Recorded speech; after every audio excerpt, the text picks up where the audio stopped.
Sex talk. Today it's all questions relating to sex. Welcome to Ask Mark number 52. Got some really good questions for you today. Hey, if you haven't already joined the Facebook group, sex talk going on over there as well. So make sure you hit the link in the description to join that. Hit that big red subscribe button with the little bell and let's get started. Jennifer is the first question today.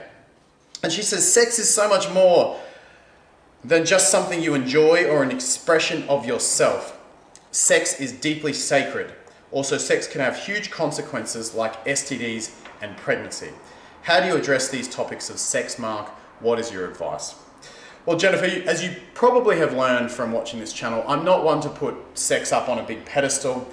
I think sex is such a beautiful expression of nature and of a connection that two people can share. And even one night stands can be a beautiful expression of that. So everyone has their own definitions of sex. You know, there's some people who believe in no sex before marriage. There's others that are just fine at the local orgy tent. And no one's right or wrong. Everyone's entitled to their opinion, and if they're enjoying it, it's not on me or you to put our opinions onto them. In terms of, I think you're asking about the STD, pregnancies, those sorts of things. And here's what I say about those topics. What is my advice, Jennifer? There is no such thing as safe sex. There are people who've been in a long-term monogamous relationship and picked up STDs from cheating partners. There are people who have slept with hundreds of partners and not picked up anything. As soon as you have sex in any form, you take a risk. As a consenting adult, it's on you to get comfortable with your own level of risk. You could never have sex with anyone throughout your life. You could take no risk and you could end up totally happy with that. For me personally, I would hate that. I'd feel like I hadn't lived. You could have sex with just one person your whole life. You'd minimize the risk. Maybe you'd love that, or maybe you'd feel like you left an experience or some experiences on the table. You could be very high risk. You could go enjoy the orgy tents and know that you've lived, but understand you're playing in a high-risk world. And for most people, the risk tolerance is somewhere in between. You've just got to decide what your risk tolerance is for you. How much do you want to enjoy the beauty of sex versus how much do you want to avoid the risks of sex? There's certainly things you can do to mitigate it. One model that I've always found interesting is the model that the brothels use. High-class establishments, how do they protect their men and women? Always visual inspection, always safe sex. For them, this is likely good 99% of the time. I don't know the exact statistics, but I'd say it's a very high frequency in a classy, well-paid establishment. To me, that's pretty good. That's about a risk level I'm comfortable with. For some people, that's just not acceptable. They need to see blood tests, which don't guarantee no risk because he can have slept with people since he had a blood test, but that would be less risk again. That might make it 99.9% safe. But there's still the risk he picked up something recently. For some, a visual word is enough, which is okay, but men can lie. Women can lie. There's no right answer to this. If you choose to have sex, you are taking a risk under any circumstances. You might want to enjoy the orgy tent at Burning Man. You might just want to sleep with one person your whole life. There's risks involved either way. Just go into sex aware of those risks and understanding that if it does go wrong, you're responsible for that because you made the decision. Look, I want this channel to be authentic. So for me personally, my risk tolerance is about the same. Always safe sex, always visual inspection, but I'm not going to lie to you, I haven't known the sexual history of every person I've been with. And I understand the risks with that. There are things that you can't see, condoms can break, etc. You have to become comfortable with a level of risk that suits you.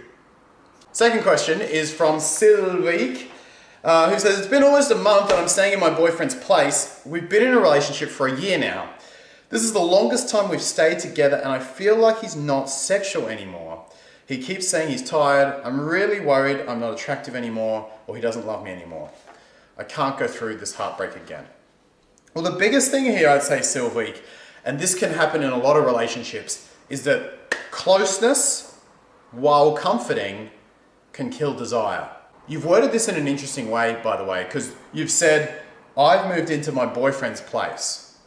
So it sounds like you've kind of come in on his turf, whether it's his parents' place or his roommates, whatever. The place that he thinks of or has thought of as his now has you there.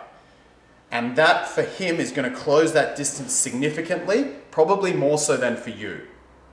Which means you're going to have to create that space to re-stimulate desire. So ask yourself, how can you get out of the house more, both physically and metaphorically? What were you doing a year ago that's different to what you were doing today?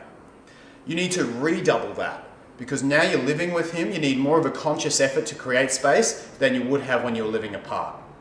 When you're apart, space was natural, desire crossed that space because you weren't always there. Now you're always there, and worse, you're always there in his area. Which means that you've got to do things that either mentally or physically take you a bit out of that space. So if you're living there, then it means it's your house too. You get to have friends around. You get to do your own thing. Are you going out? Are you doing dance classes or learning a new sport? Are you playing mixed touch? Or is there something you can do that gets you out of the house on a social habit regularly? He needs that space and desire because it's been closed so quickly. So you've got to be doing you to a bigger extent than you were when you met him. If you really get back to that, make more time for yourself, and as a secondary, there's going to be less availability for him, I think you'll find attraction will be re-stimulated here. And the third question is from Enalam, who says, "Hi Mark, I really appreciate your point of view about men, women and relationships. Thank you. Just a question here. Are guys turned off when women have, when they have sex with women who have stretch marks, back acne, underarms, dark underarms, inner thighs, what most girls are insecure about? Because I remember in your video you said men are very visual and like to have the lights on when having sex. Let me tell you this. Men are way more turned on by a woman who owns what she has than by a woman who hides it. People believe about you what you believe about yourself. Okay? He's got a naked girl in his bedroom. A naked woman wants to have sex with him in his bedroom. A little stretch marks, some back acne, dark underarms is not going to faze him. He might have an instant thought, oh, she's not a supermodel, but men don't care. Right? Only magazines care about that shit. Men care about having sex with a naked woman. But if you believe that those things make you less attractive, men are going to believe it too. Men are attracted to your energy, they're attracted to your power, and they're ultimately going to believe about you, as I say, what you believe about yourself. So if you come at him with this body that you love, a real woman, a sexy woman, and you are proud of that, he's going to find that so fucking sexy, it's not going to matter. Well, that's the video. Thank you for watching. Let me know if you have any more sex questions in the space below. Give the video a thumbs up, hit the subscribe button and the little bell so you get the notifications, and I'll see you in Ask Mark again next week.